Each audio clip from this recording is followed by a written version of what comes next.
আল্লাহ, আল্লাহ, ভাইরে পুকুরে একটা লাশ পাওয়া গেছে। আল্লাহ, কার জানি মার বুক খালি হয়ে গেল। আমি চোখের সামনে দাঁড়িয়ে আছি ভাই।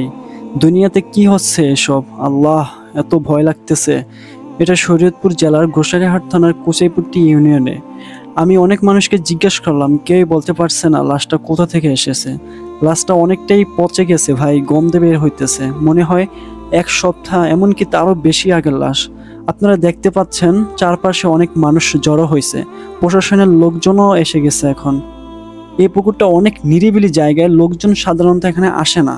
আশেপাশে কোনো ঘরবাড়িও নাই। আমার মনে হচ্ছে কেউ হয়তো অনেক আগে এখানে ফেলে গেছে লাশটা। আল্লাহ, তুমি আমাদেরকে মাফ করো। সবাই বলতেছে লাশটা 7-8 দিন আগের। কার মায়ের বুক খালি হয়েছে আল্লাহ, ভাবতেই গা শিরে উঠতেছে। ভাইরে, আপনারা যারা ভিডিওটা দেখতেছেন দয়া করে শেয়ার করে দেন। হয়তো কোনো পরিবার তাদের প্রিয়জনকে চিনতে পারবে। আল্লাহ, তুমি রহম করো। দুনিয়ায় কি হইতেছে এসব?